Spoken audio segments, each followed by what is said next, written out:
Well, one of the features that I think people are looking for in Gutenberg is drag and drop.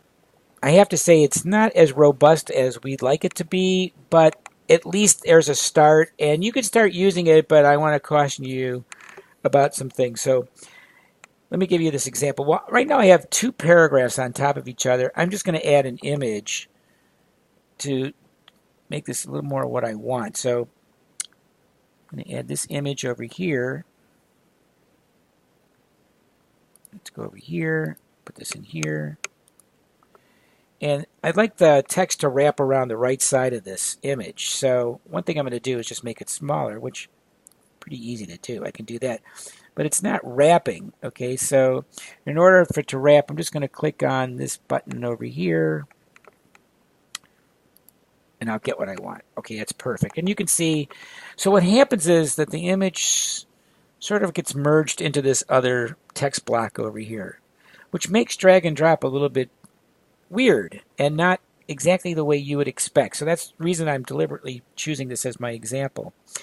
Well, let's see if I wanted to move this block right over here on top of here. That's how I would do that, by drag and dropping. Well, you can just do this like this. So you can see, well, this is looking pretty good so far. And you can look at that line over there. So that kind of indicates I should be able to drop it right there. And I did. But that's not really what I expected, right? So this is what I'm talking about. What I suggest you do is, or one thing you can do actually, is just to use, instead of drag and drop, use these little handlebars for now. Eventually, we're going to get much better at drag and drop. Remember, this is the very early days of Gutenberg.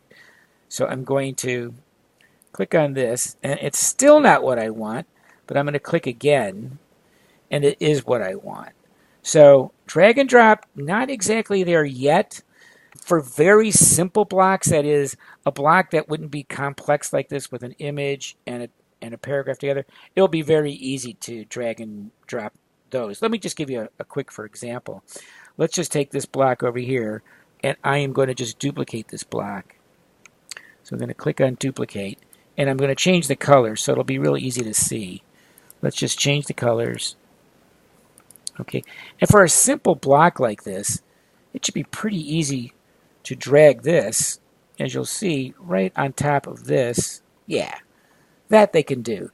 But something that's a little more complicated, where you have an image and text together, you saw that there were some difficulties with that. So drag and drop you can use. Just be careful. If you get into trouble with it, always remember you've got these up and down little handles. Of course, this would be just down to use. And I sort of am sticking with the up and down handles right now because they're just really reliable. Whereas drag and drop, they have some things to work out to make it work the way we would expect it to work.